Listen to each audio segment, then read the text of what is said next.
What's up? Hope everyone had a great weekend. Welcome in Lucky Lefty Podcast. I am your guy, Shaun Davis. Left, he'll be popping in momentarily. We just want to get started. Brought to you by Onora Whiskey, OnoraWhiskey.com. It is that premium American whiskey, OnoraWhiskey.com. And if you're going to drink, by all means, make sure you do so responsibly.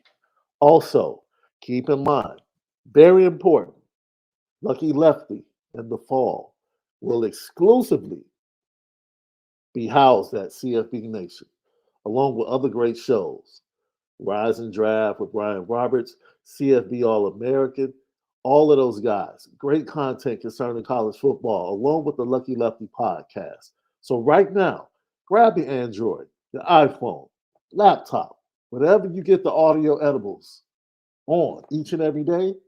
Go to CFB Nation right now. Apple Podcasts, Spotify, search CFB Nation. Lock us in. Leave your comments. Give us 5 stars. We definitely greatly appreciate it.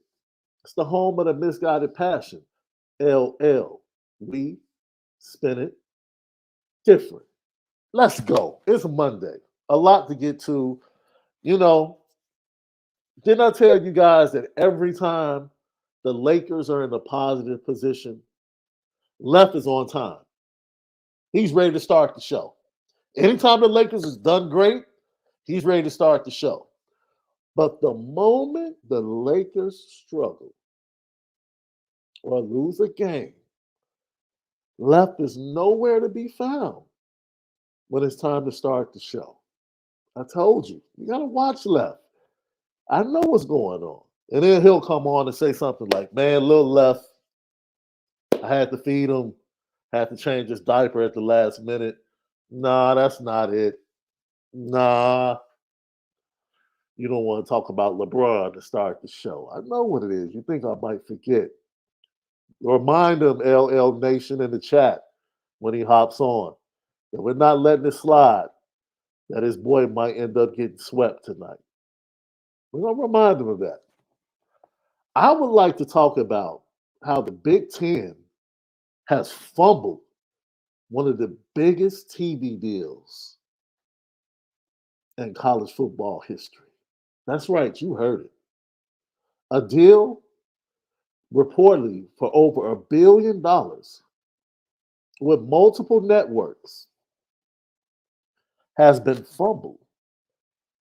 I don't know if you blame Kevin Warren, the former commissioner of the Big Ten, now president of the Chicago Bears, or if you blame the new president or new commissioner of the Big Ten. But this benefits Notre Dame greatly, folks. Woo! Friday show, we talked about how Jack Swarbrick, as much criticism as we've thrown his way, has truly positioned Notre Dame. True business acumen, one might say. He's truly positioned Notre Dame to have a cash windfall with the TV deal that's on the horizon and the apparel deal that's on the horizon. And the Big Ten, just a year ago, short of a year ago, tried to throw a glitch or a wrench in those plans when it became apparent that NBC was part of the new TV deal with the Big Ten. And a lot of people said, this is a sign that NBC is possibly ready to move on from Notre Dame. That was the sign that the NBC affiliates were possibly ready to move on from Notre Dame. But man, let me tell you, karma is something. Because I'm pretty sure the NBC, when they went to negotiate the prime time package with the Big Ten, I'm pretty sure they didn't consult with Notre Dame.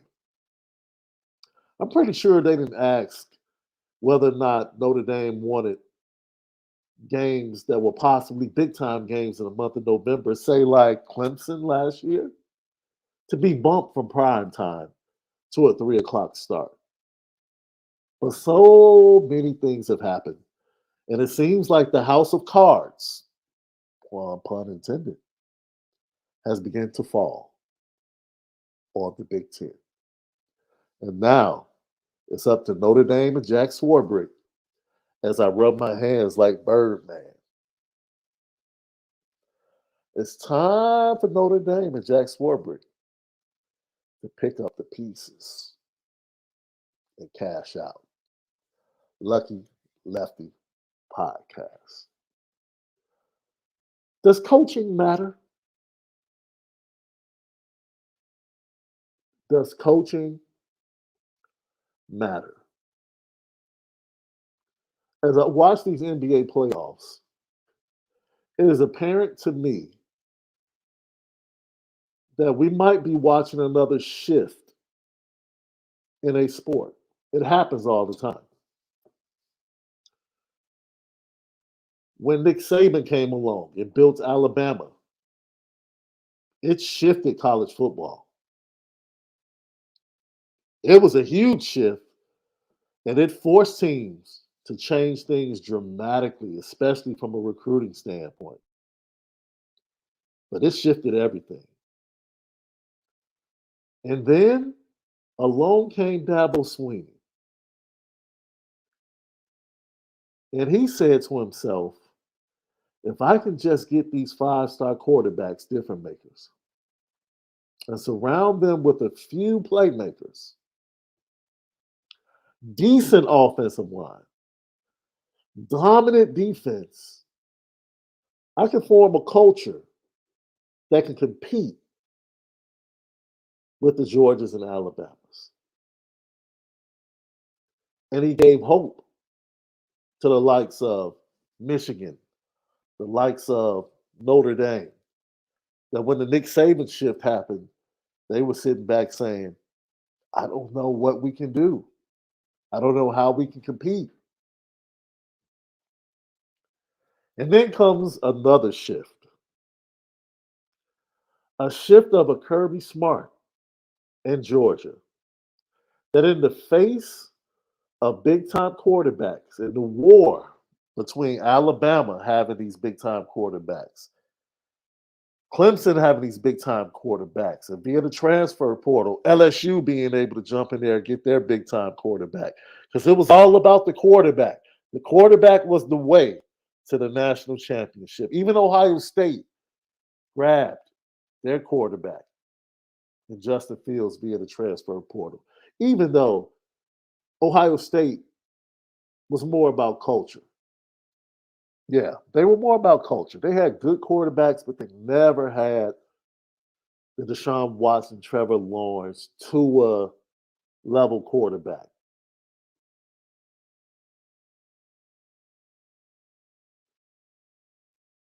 So we fast forward now. Georgia's saying we're going to take it back to old school football. The type of football that Herschel Walker played in between the hedges. When the quarterback was somebody named Buck Bellew. I don't know if you guys, some of you younger fans, you might not remember Buck Bellew number 8. Buck Bellew was a tough son of a gun. Buck Bellew had a little small pistol for an arm. I don't want to disrespect him and say a water gun. He had a smaller pistol for an arm.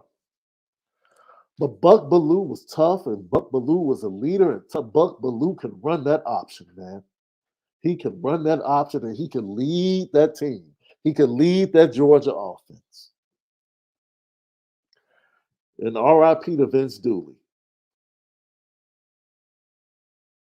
who was the mentor in a lot of ways to Kirby Smart.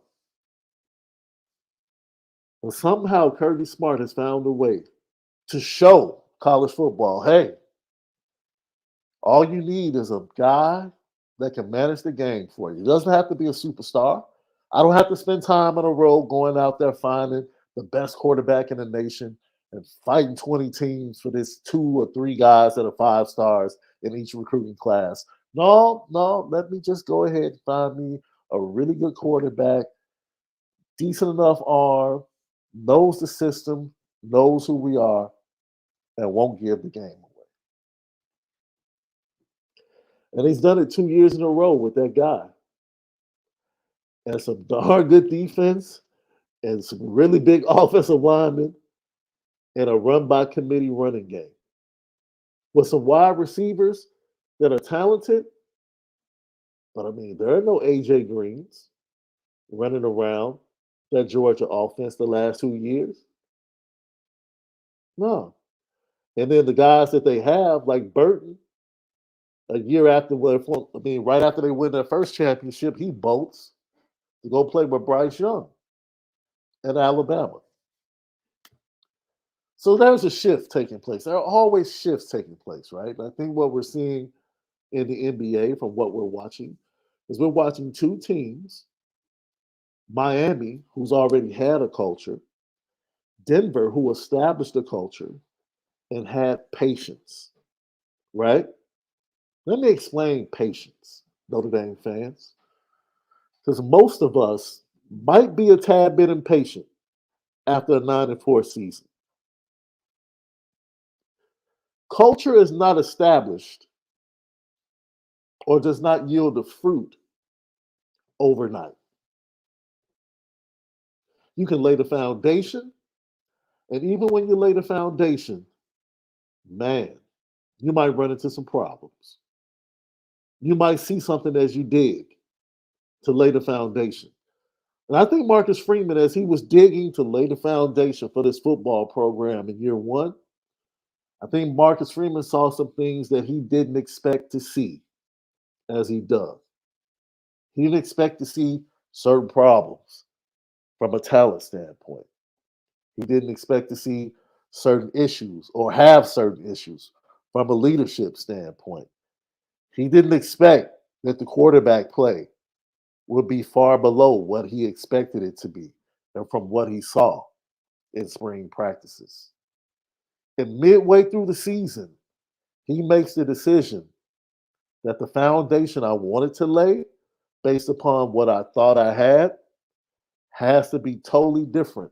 It has to be a little bit deeper and thicker than I originally thought to build this thing to where we want it to go. Because the higher you want to go, the deeper you must dig to lay the foundation. And Marcus Freeman, probably 4 to 5 games into that season last year, realized I have a lot more work to do to establish the foundation that I need to win here at Notre Dame. And by doing that, he gave this program a true opportunity to shift things in a way that are going to be beneficial down the road. Now, someone asked me today, and I did a spot on the show before I came on today. And they asked me, do you think the Bulls fan base would be accepting of a rebuild if they were told this is what's needed? And I said, look, any fan base might not like to hear it, but most fan bases will respect it. When you're truthful and honest with them and you tell them what needs to take place and you're honest about where you are and you're honest about what needs to be done, and then they can see you actually doing the work, moving towards that. We've seen evidence, whether it's the conversation before the bowl game that took place with Drew Pine, Marcus Freeman, Tyler Buckner. It was an honest conversation about the need to elevate the quarterback room. We're not going to wait for it to take place in recruiting. We're going to go out and do it via the transfer portal because it has to happen in order for us to have a legitimate shot in these big time games. This has to happen now. And we just want to let you guys know because it would be unfair to do it without your knowledge or behind your back. And eventually, both of those parties, Drew Pine and Tyler Buckner, decide to transfer themselves into better positions for themselves. Now, Sam Hartman, he's the guy. He's the man at the helm for the Fighting Irish. Then you hear about recruits that were offered Coaches come in, watch the film, say, Coach Freeman, based upon what you're telling us that you want to do here, I don't think this young man is it. I think we can find better. Bam. There it is. Then I'll take it a step further. As much as we did not like the debacle of the coaching search when it comes to the offensive coordinator and everything that came with it, Marcus Freeman proved to me that he was willing to step out and say, yo, this is what it is. I'll take the bullets. Hit me. Forget about that. Because at the end of the day, on Saturdays in the fall, it's not about them. It's about me, my staff, and these players. And that's what he established. And he gave no excuses and said, we can win with what we have. We can win with Jared Parker. We're going to win with me as the head coach. We can win with the rest of this staff. And then he loses Harry Heastand. Right? Fan base is in an uproar. Like, oh my God, we lose Harry Heastand. Joe Rudolph comes in. Guess what happens? Immediately, because we can keep it a buck. We can keep it a buck here. Immediately, Joe Rudolph looks at certain recruits that Harry Heastand liked, and Joe Rudolph says, eh,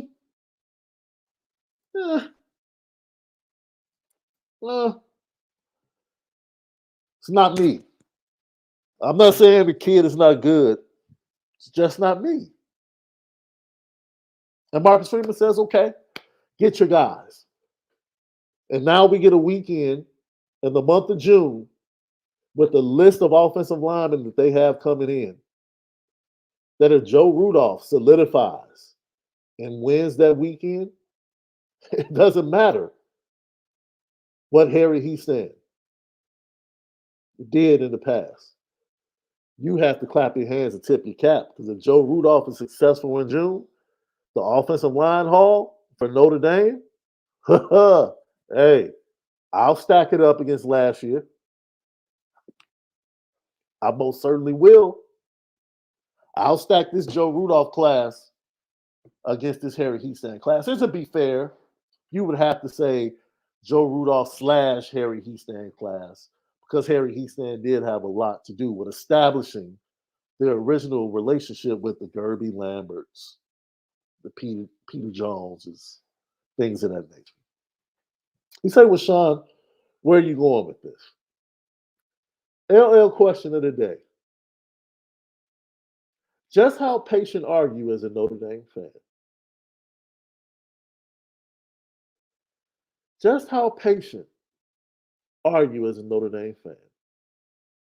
Do you believe that Marcus Freeman was given a ready to go program?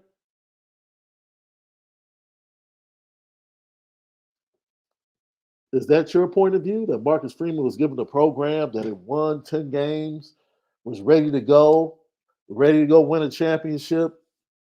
He should have hit the ground running, should have put up 10 wins last year, easy. Man.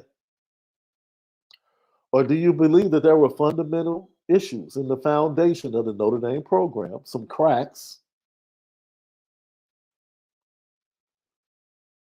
that just couldn't be sealed up, had to be dug up, broken up, lay a new foundation? So I'm interested in seeing because I can't wait for Lefty to get on because I don't want this to be one sided. I see you guys already lighting the chat up. I appreciate you. You guys are the best co-host in the business. Anytime I'm on here solo,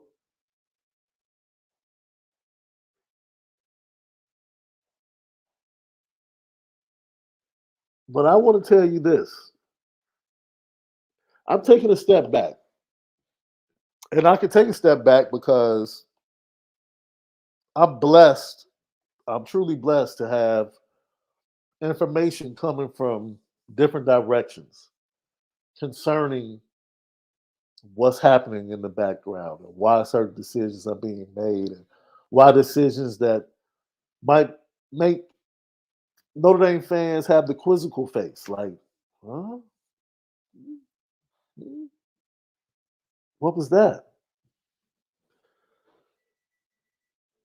I love making content with you as well, Drunk Vigo.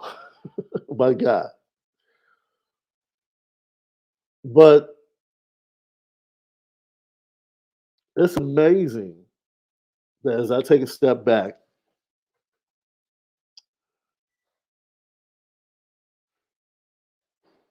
Marcus Freeman's culture is totally different than Brian Kelly's culture. What do I mean by that? I would say he's more approachable than Brian Kelly. He's more present than Brian Kelly. There's more accountability at the helm of this program than ever existed under Brian Kelly. There's far more accountability and responsibility in recruiting than there ever was. Let's be fair. I don't know if development is better under the Marcus Freeman culture. I don't know that yet. I don't know that yet. The wide receivers this year are going to go heavily towards that, in my opinion. The defensive line is going to tell a tall tale about development, in my opinion, this year. This year is going to say a lot about player development under Marcus Freeman and his culture. Development under Brian Kelly was really, really good. It was, except the core. Isn't that something?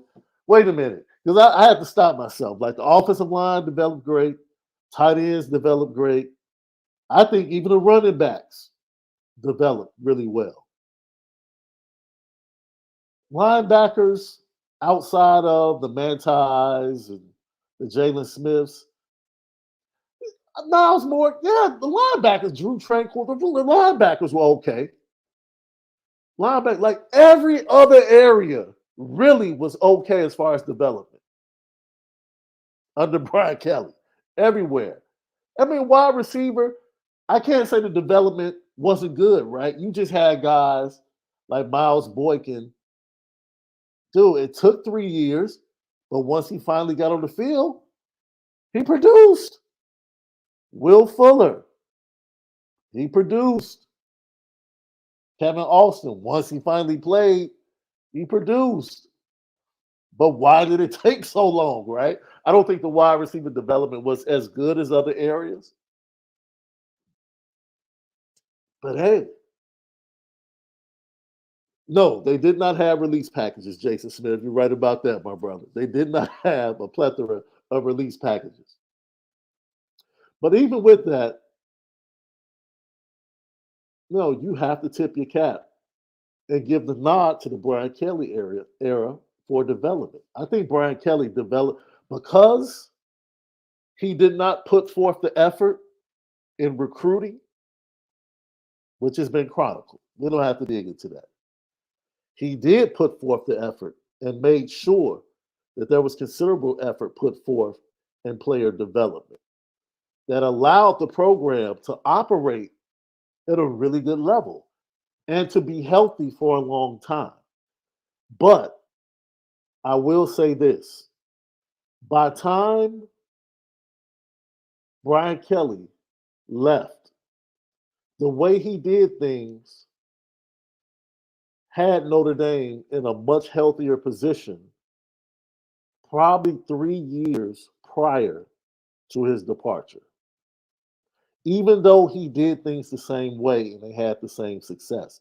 By the time he left, and we had another shift in college football, in my opinion, Notre Dame had fallen behind even further, or had fallen further away from a national championship, in my opinion. So even though they were healthy, based upon wins, it was a healthy program. They were further away from a national championship. And I think Marcus Freeman coming in, being part of that last staff, felt like because they were winning, that they were still right there on the precipice of a national championship. Only to realize halfway through his first season, uh-oh, no one told me there were cracks in the foundation. No one told me there was a lack of depth because of the previous 2 years of recruiting under Brian Kelly. No one told me this. Uh-oh. So now I have to shift the way I'm doing things or the way I thought I could do things. Right? Marshall, unforgivable. Not forgiving that. We're not doing that. I'm right there with you guys. We're not forgiving that. Marshall lost? Heck no. Stanford lost? Nope. Not forgiving that either.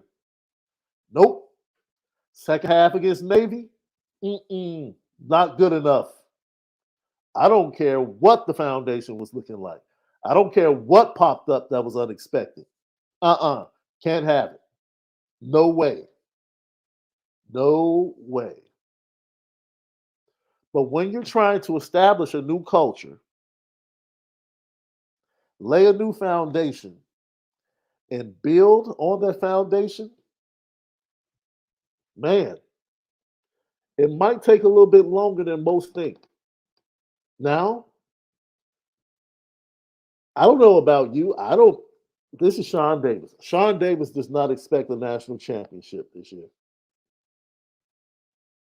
Sam Hartman doesn't move the needle that much for me. Not that much. Not that much. He moves the needle a lot. I'm not talking about getting to a playoff because I think they have a chance to get to the playoff if they win 2 of the 3 big games. But winning it all, I don't know if they're there yet. I just don't. I don't know if they're there yet. And I'm just being honest with you. I don't know if they're there yet, man. Oh, Brent Byers. Don't remind me of this, man. Brent, thanks for joining us today. Oh, man. In the rain. I was talking trash that day, too, because I was at ESPN, and ESPN had a lot of alums that came from that school in Ann Arbor. And, oh, boy. That Monday, what I had to deal with, I'll never forgive Brian Kelly and those players for that. But like you said, that Michigan game, where they literally gave up, had no heart, and took it on the chin without even thinking about fighting back, very reminiscent of what the Boston Celtics did last night. And honestly, if we're going to keep it a buck, one of the first signs that there were cracks starting to form in the foundation of the Brian Kelly program. When you quit like that, losing is losing. You compete. You go up against someone else. If they're better, they win on that day. You come back another day, you have another opportunity, you win, you're better on that day. But when you give it up like that, woo! You know, D-Rock Irish. This is fair. This is fair. I don't know if I would say the same thing, but it's fair. Marcus Freeman has 3, maybe 4 seasons for a natty. That's fair. That's fair based upon the true work that was needed when he took over. Not what we thought based upon perception, but based upon what he's recognized and his coaching staff is recognized, yeah, absolutely. Absolutely. That's fair, right? It's fair. I remember talking to coaches when they put the staff together last March, a year ago. That's March 2022. I remember coaches telling me, hey, this locker room is talking that college football playoffs. Okay. This year, they're talking college football playoffs. So, like, that's the standard. At least we know that's the standard, Notre Dame fans. They're always going to be talking playoffs. I'm waiting for that to be elevated. I'm waiting for the day that we come into March, we start hearing from the players and the coaches, and they stop talking about playoff. Playoff? What? That's expected. That's like asking Andy Reid and Patrick Mahomes, do they expect to win the AFC West in the NFL? Like, go to a press conference and ask Andy Reid and Patrick Mahomes, hey guys, a lot of teams in the AFC West have gotten better this year in the offseason. You got a new coach in Denver that's won a Super Bowl, trying to, cause that program, that team to be a resurgent program and team in the NFL. Some new things going on in Vegas. The Chargers still have a really good quarterback. They've improved their roster a little bit, got a little bit younger, a little healthier. Do you guys expect to win the AFC West? And the look that Andy Reid and Patrick Mahomes will give you will probably make you say, oh, I guess I asked the wrong question. Patrick Mahomes and Andy Reid don't think about division championships anymore, man.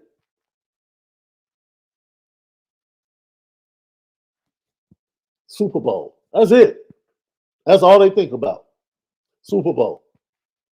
We're putting in this work in the offseason to win the Super Bowl, right? Now, I don't want to make this apples to oranges, right? So let's bring it back to Notre Dame. Notre Dame has been in plenty of college football playoffs during the Brian Kelly era. That's the one thing that was healthy. The mindset, the brotherhood, the thought process of the players. Like, this is what we do. We go to playoffs, right? We just haven't gotten over the hump. Only to realize that you weren't equipped foundationally to really get over the hump. Now, we have to insert things at the foundation to give us the opportunity to get over the hump. But by the same token, we take steps back in doing that because we didn't realize, oh, it was a crack in leadership. We didn't realize the leadership that left the year before was really important. Gosh darn it. We didn't realize the nose tackle that was underrated to everybody else.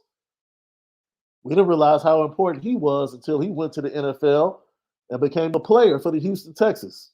And then we realized, oh, he did mean something to this defense. Maybe this is why teams are coming in with that second string running backs running crazy all over us. Maybe he was pretty good in the middle while we undervalued him. Like, you just don't know what you miss each and every year when certain players leave, and the guys that they expected to step up and be leaders, unfortunately, were some of the messiest people. Were some of the messiest people. Heck, some of the coaches were messy. We can keep it real, especially that one that's down in Tuscaloosa. Some of the coaches were messy. But even with all that, Marcus Freeman recognized, look, what's the first thing they tell you? The first step is recognizing there's a problem and admitting there's a problem. And then next, you have to do something about it. Marcus Freeman, in my opinion, has absolutely recognized the issues, and he's actively working on making sure he does something about those issues. I truly believe that. Some of these transfers you've seen is because the culture has changed, man. Let's just be honest. The culture has changed. Marcus Freeman has given power and accountability to his coaches to do what they need to do in those rooms and make the necessary decisions that they feel like are going to make this team better. And in doing so, it didn't rub certain players the right way. And I'm not mad at the players because it wasn't like the players weren't putting in work. It wasn't like we were dealing with lazy players. Hey, man, like Malik says, at Notre Dame, you get a year to a year and a half to really make your name known and make an impact. If you don't do it after that year and a half to 2 years, more than likely, you're going to get passed by. So when you see the transfers of Lorenzo Styles Jr., Prince Colley, some other guys, kind of bodes well for what you might see from these younger players. Because it seems like the younger players have kind of put those players in a position to realize, I might be getting passed by. I might be getting passed by.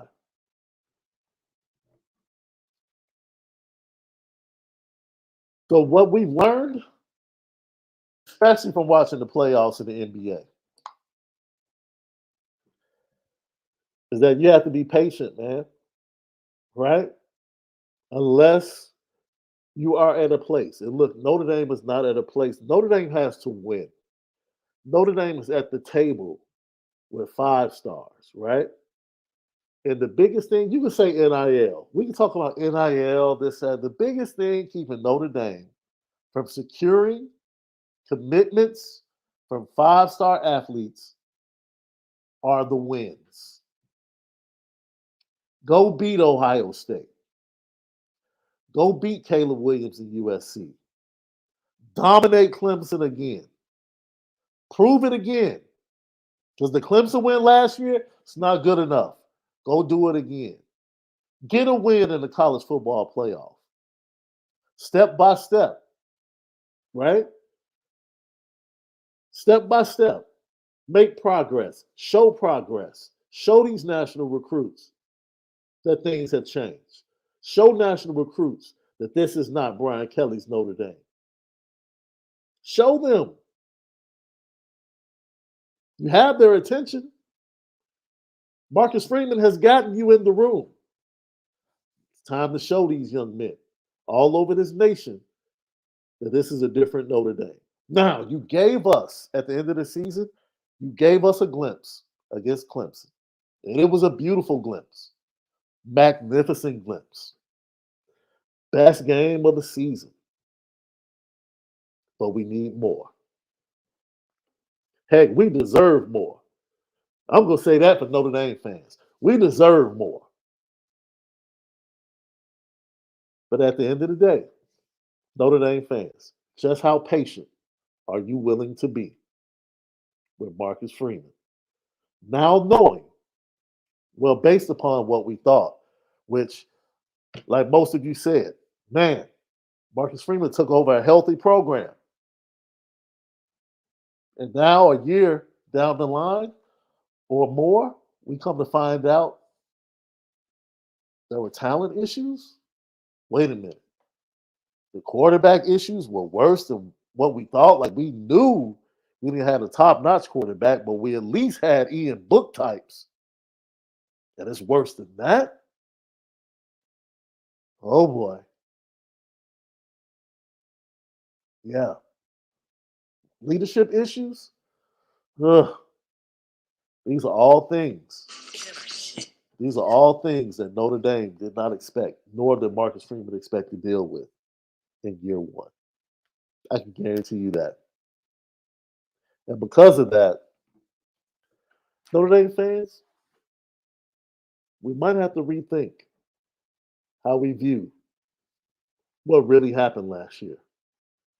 Big picture. Like I said, we're not forgiving Stanford. We're definitely not forgiving the second half against Navy. And we're definitely not forgiving Marshall. No, I'm not even forgiving the first half against Cal. That's unacceptable. That is not Notre Dame football. However, I don't think the Notre Dame program was as healthy as we thought it was when Marcus Freeman got the job. Lucky Lefty podcast. But we're back in business because he's doing things the right way. Coming up, we're going to talk Notre Dame, Big Ten, TV deal. But make sure you go to CFB Nation, log in, check for all of our great content on CFB Nation. It's not just a Lucky Lefty podcast. You got CFB All American. And then you also have great shows like Rise and Draft with Ryan Roberts. More is coming. More great content for the fall when the season starts, covering betting, all types of stuff with college football.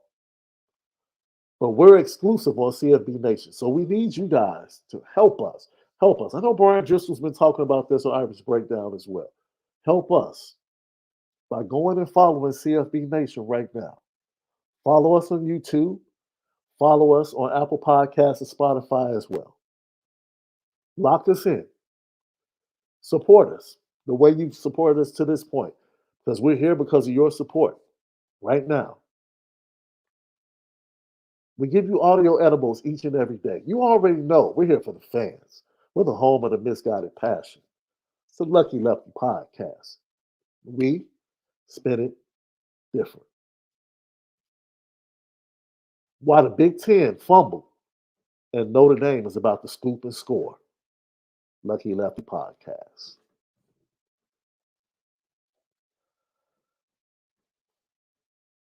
Back, Lucky Lefty podcast, Shaun Davis in the place to be. Great fight this weekend. Did you guys see that? Before we start talking about this TV deal, what did you think about that? Lomachenko, and what look, first of all, I have so much respect for Lomachenko within the ring as a champion.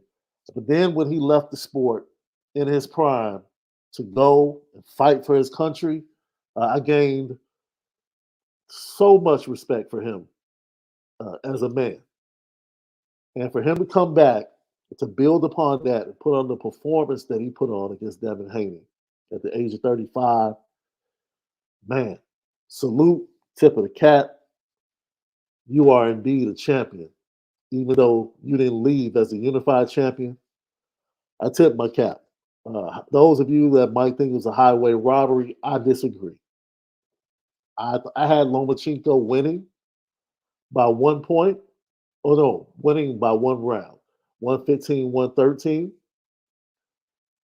But, there were debatable rounds in there, by which I could see a judge at ringside seeing certain rounds a different way. And, for the fight to go 115 and 113 on 2 cards to Devin Haney, it's like, man, that's not what I thought, but I can't sit here and call it robbery. Because it wasn't like Lomachenko just dominated him the entire fight. He didn't. Devin Haney pretty much technically dominated the early part of that fight. What I will say, though, is rounds 10 and 11, woo! Devin Haney, my boy, you took a beating. Devin Haney, I think you're a really good boxer.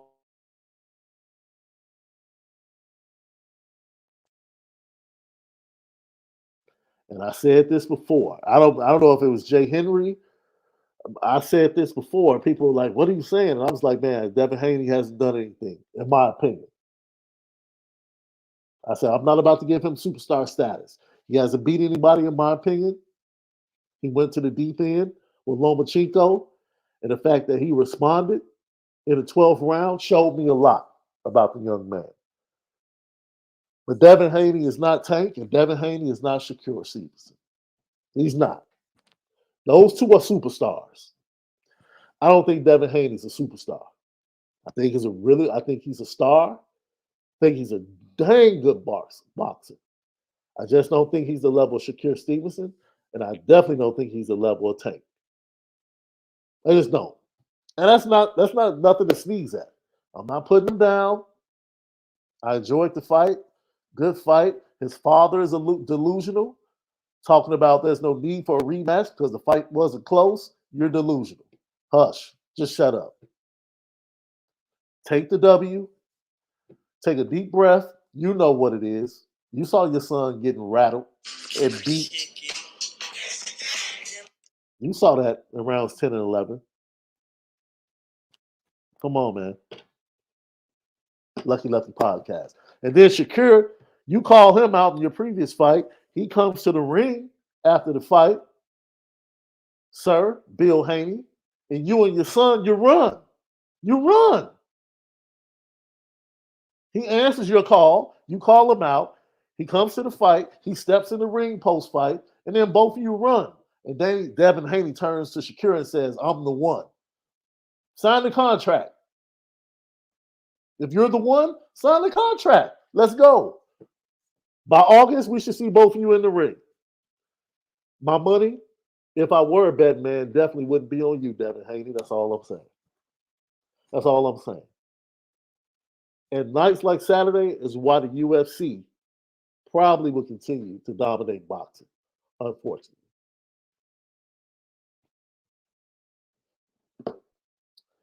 Sad to see. Just is. Lucky Lefty podcast. Guys, this might end up being the biggest fumble in the history of business in college football.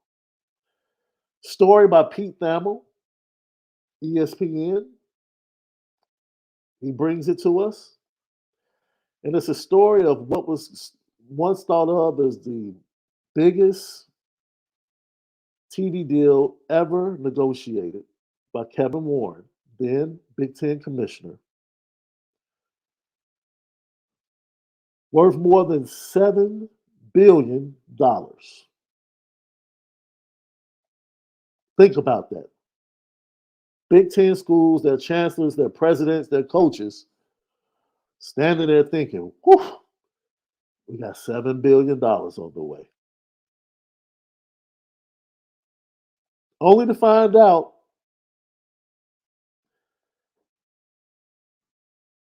that Tony Bettini, the new president and new commissioner of the Big Ten, what he walked into was a little bit more, kind of like Marcus Freeman. He thought he walked into a very healthy situation contractually. And unfortunately, the foundation has begun to crumble. Now they have their deal with Fox. Now, this is something, because this is at the core of this. This is something I did not know. The rights to the Big Ten championship game on an annual basis belong to, drumroll, the Big Ten network.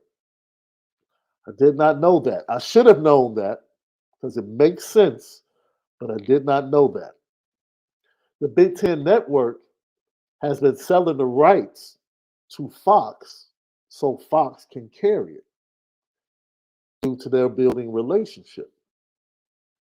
So Fox has been paying for the Big Ten championship game. In these negotiations, Kevin Warren brings in NBC.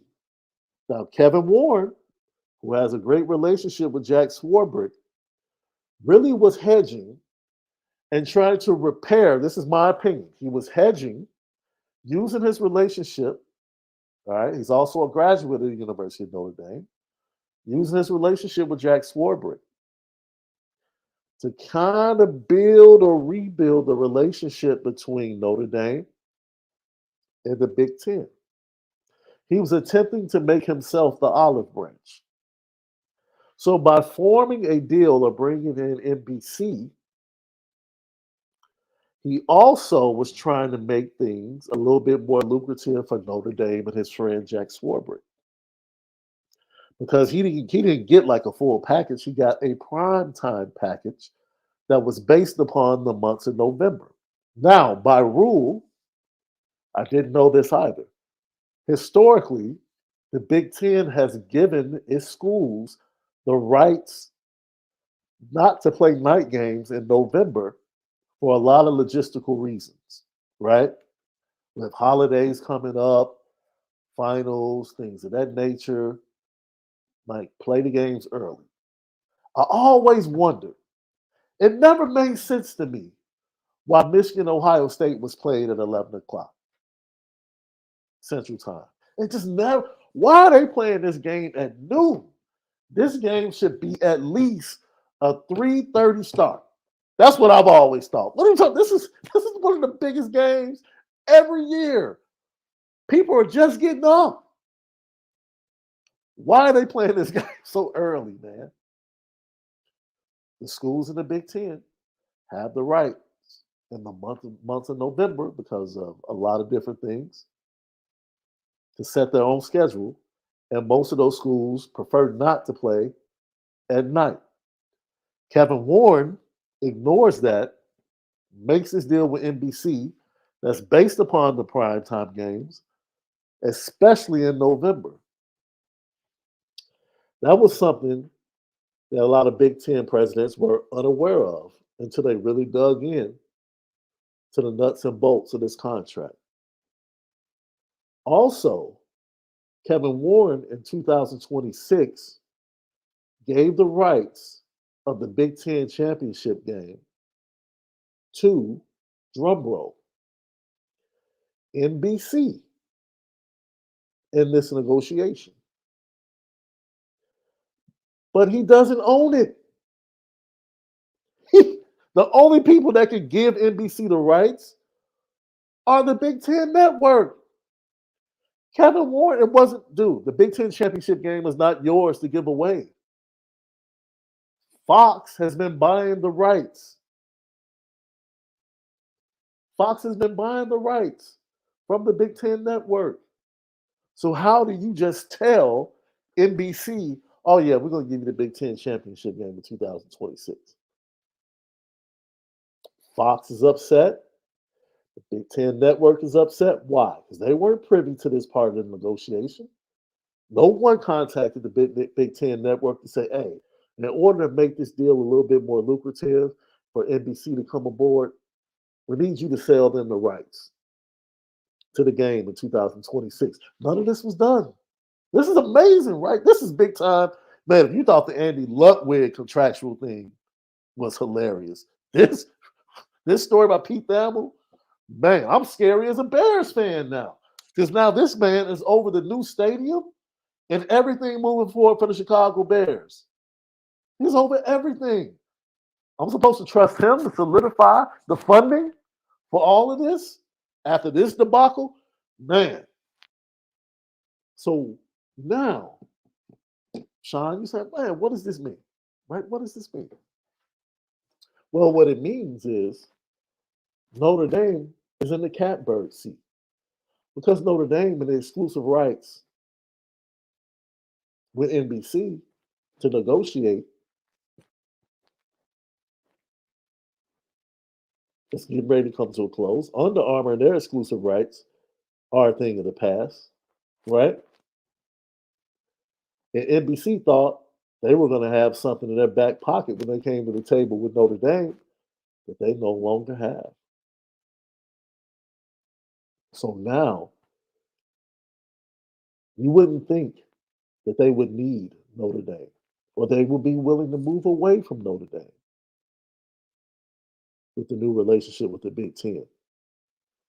But with things seem like they're in jeopardy, now you have to come back to us. Come on. Come on. I can see somebody needs to put it on social media today and send it to me because I'm not good at graphics. But somebody needs to take a picture of Thanos from Endgame when he sits there and he's waiting. And Iron Man and Cap and Thor walk out. And Thanos says, all of your efforts, everything you've done, where has it gotten you? It's brought you right back to me. And this is Notre Dame right now after reading this story. Notre Dame is sitting there. NBC, its execs, And everybody, they're walking out, walking back. And put Jack Swarbrick's face on Thanos for me. Anybody out there that's good at graphics, go ahead. Just put Jack Swarbrick's face on Thanos. Just sitting there telling him everything you tried to do. What has it gotten you? Where has it brought you to? Right back to me. NBC. Hey, you thought you had us. You thought you had outgrown us. Hi, we're still here. You still need us. We're still Notre Dame. Still one of the biggest brands in college football. So what you gonna do? What are you gonna do? Because this right here, this ain't it. What we're reading in this Pete Thamel piece, listen to some of this. This is crazy. Schools just found out, the Big Ten, they just found things like this out, that they're going to have to pay back nearly $40 million to Fox because, according to sources, Warren delivered NBC the Big Ten football title game in 2026 without the full authority to do so. Every school has to pay Fox. Well, I don't know if this is every school.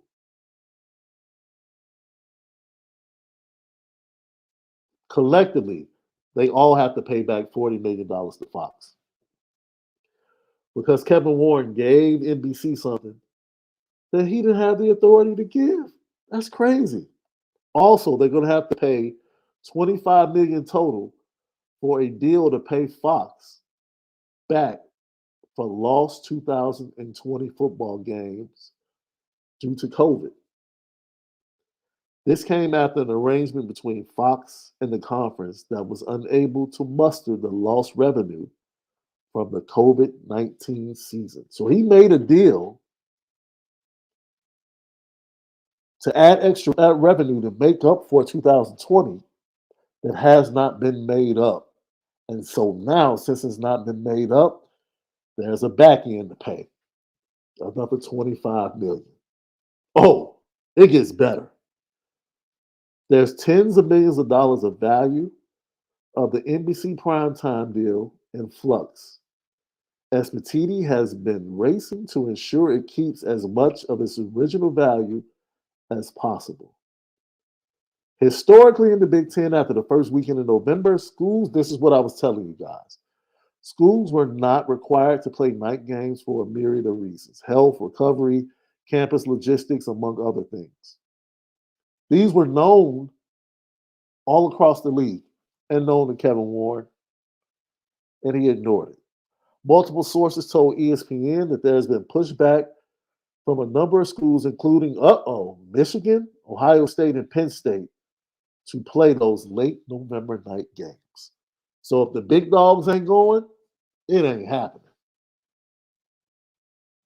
And he's trying to save the deal. He's trying to save all of that money that NBC had. And NBC is like, well, hey, if those three schools aren't playing their most important games coming to the end of the season on prime time on our network, it's not worth it. And that's when they return back to Notre Dame. Tail in between their legs. You thought you had us. Unfortunately, until those documents are signed, man, it's kind of like a recruiting, right, guys?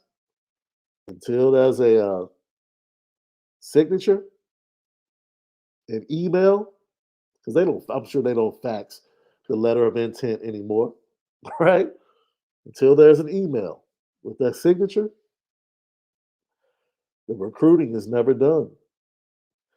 You did get the signatures, Kevin Warren, and now you have Mr. Petiti, Tony himself, Tony P, struggling to clean up your mess. But we here at Notre Dame, in the Notre Dame fan base, We appreciate you. We appreciate you for putting NBC back in the bidding. Because we're not just looking at NBC. CBS, what's up?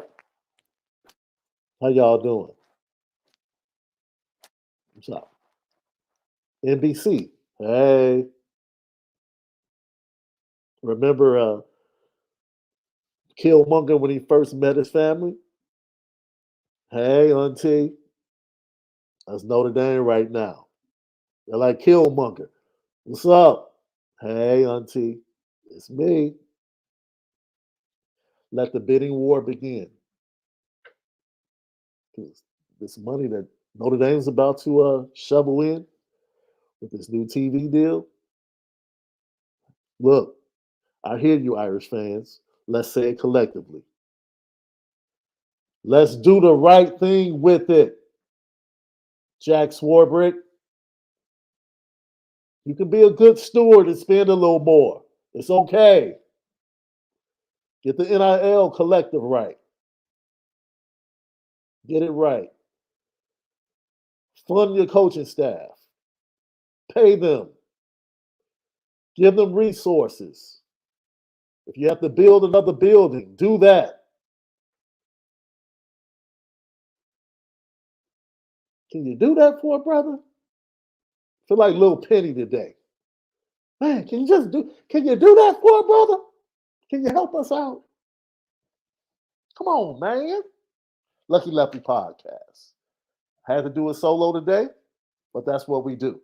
I did it with the greatest co-host as LL Nation, Notre Dame fans. We're here because of you.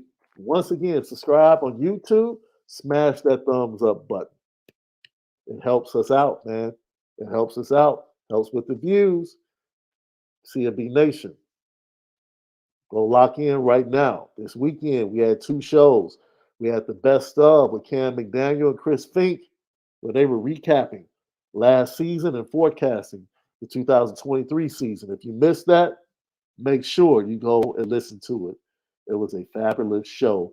The best of Lucky Lefty each and every Sunday, exclusively at CFB Nation. Chat was lit. You guys are the best. Sorry I couldn't get to some of your comments, but you already know. We greatly appreciate you. Great Monday. Hope you guys continue to have a great day. At this point, you already know what time it is.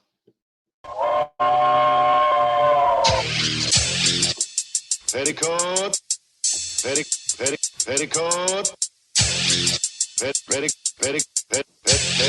Petticoat Junction. It's time to get petty. Oh, we did a good job executing. Are you upset with something? And fire up the Petticoat Junction train. I just don't like you. You don't? No. What is today's petty historic? Petty Junction.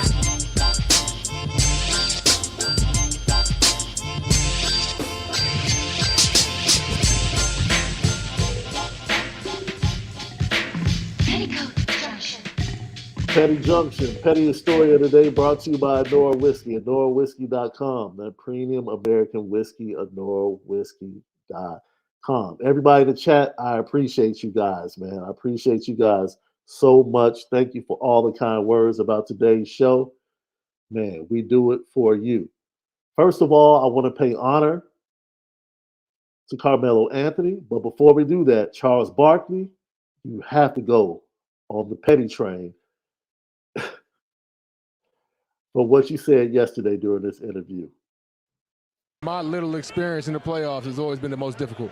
So regardless, whether we're at home or on the road, it's going to be a battle. You know, they're a really good team. They're a well-coached team. They got stars. They're not going to lay down. So, we got to come in and handle business on Tuesday. Yeah, clearly you didn't watch the game tonight.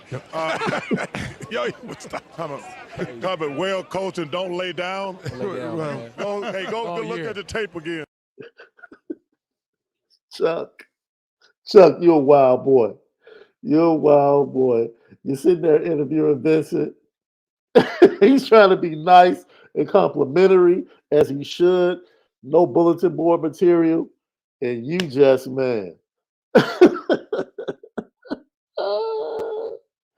Man, you didn't have to go there, man.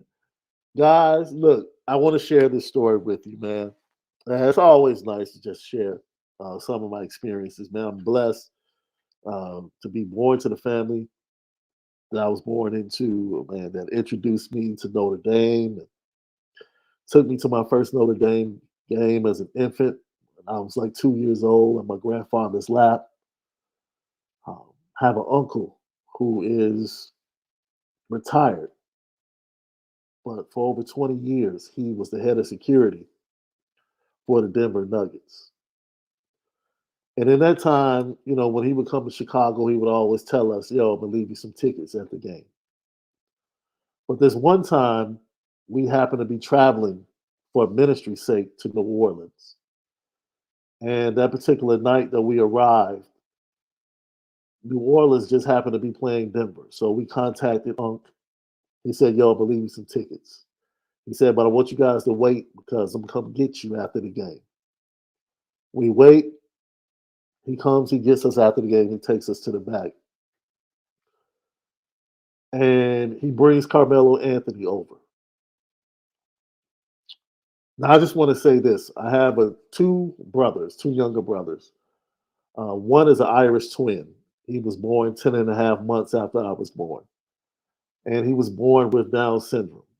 They gave him a year to live, and he just celebrated his 48th birthday.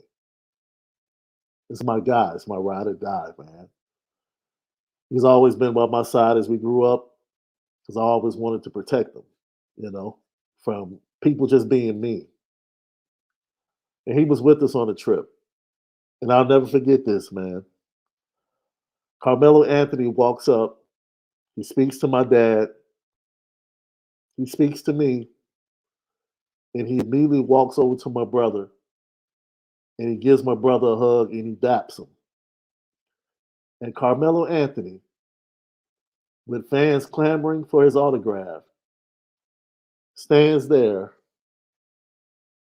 and talks to my brother with Down syndrome for 10 minutes.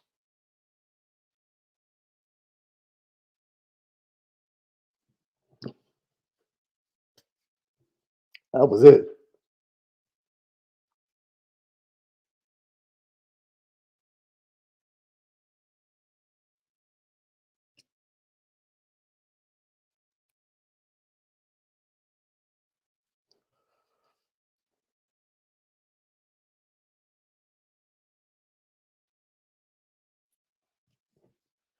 I don't think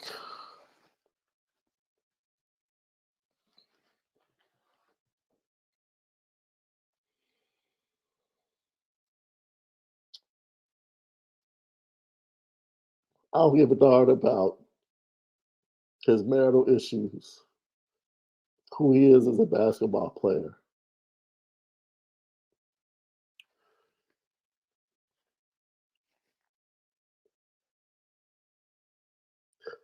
He summed up who he was as a man to me that night. I get emotional, man, because I spent a lifetime protecting my little brother from this world and cruel people in this world. Still protect him to this day.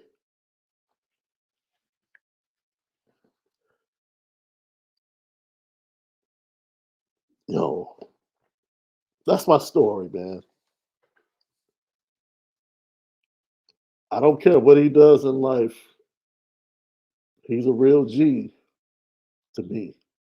So, yo, Carmelo, salute to you on your retirement, man. Thank you. Peace. We got to keep it real with reality.